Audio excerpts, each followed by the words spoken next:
इससे पहले आज संसद में सीजेपी समर्थकों पर पुलिस कार्रवाई को लेकर विपक्ष ने जोरदार हंगामा किया। विरोध जताने के लिए विपक्षी सांसद काले कपड़ों और काली पट्टी के साथ सदन पहुंचे।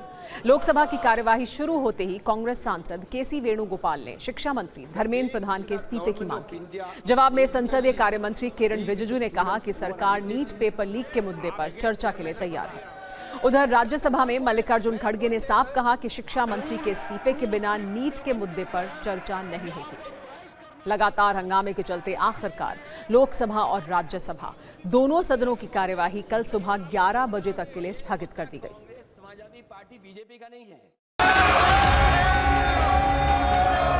हमारा डिमांड वेरी क्लियर है, education minister should be resign. Then one more. आप चर्चा में if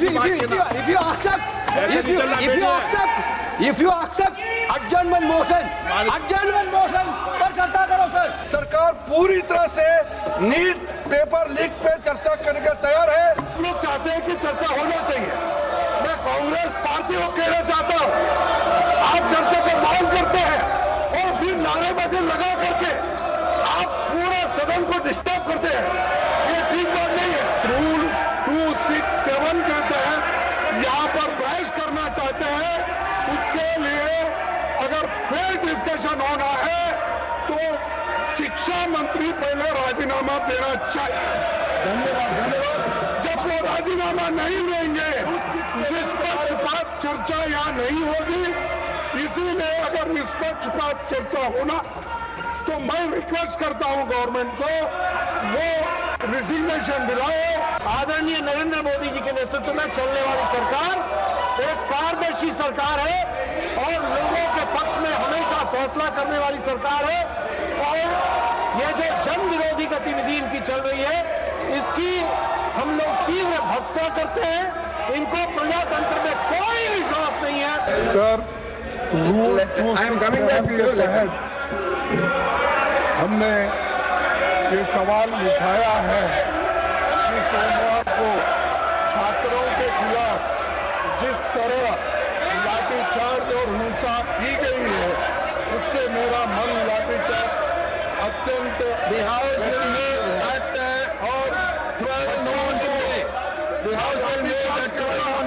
सरकार जब कोई बात सुनना ही नहीं चाहती, आपने देखा होगा सबने कि जैसे ही कोई सब बात करना शुरू करता है और सदन स्थगित हो जाता है।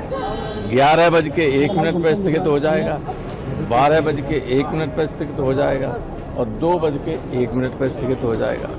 तो ये कोई तरीका नहीं। अब भाई कुछ तो सुनिए। संसद के अंदर हंगामा हुआ तो बाहर भी बयानों के बाण चले। सरकार की तरफ से कमान संभालते हुए रक्षा मंत्री राजनाथ सिंह सरकार की रक्षा के लिए सामने आए।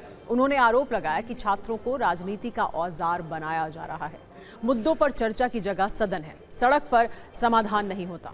वहीं विपक्ष ने साफ कर दिया कि पहले इस्तीफा फिर चर्चा।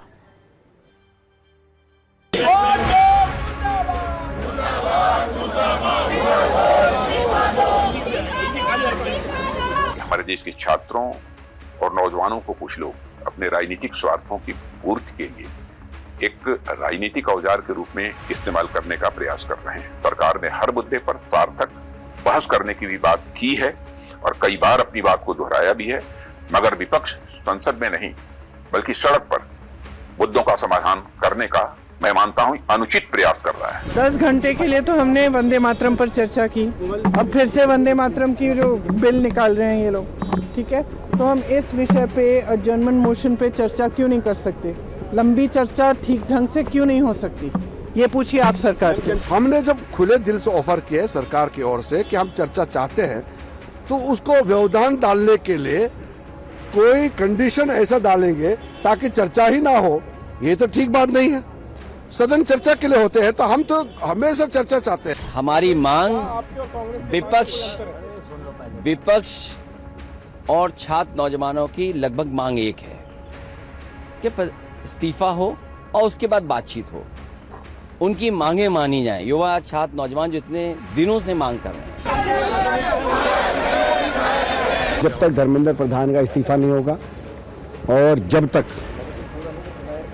देश की शिक्षा परीक्षा प्रणाली में व्यापक सुधार और बदलाव पर चर्चा नहीं होगी संसद में, तब तक हमारा प्रदर्शन जारी रहेगा। गांधी परिवार देशद्रोहियों के साथ मिला हुआ है, बांग्लादेश सपोर्ट कर रहा है, पाकिस्तान सपोर्ट कर रहा है, और इस तरह के लोगों के साथ मिलकर जिस तरह से कांग्रेस इस तरह का घटिया हरकत कर रहा है, ये देश तोड़ने की पूरी साजिश है। किस तरह की सरकार है? आप डरते क्यों हैं? आप इतना डरते क्यों हैं? आप युवा से डरते क्यों हैं?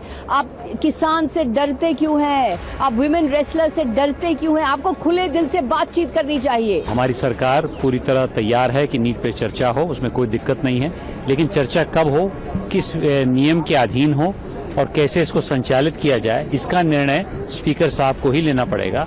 नारेबाजी से या धरना प्रदर्शन से हमारा ये सदन नहीं चलेगा।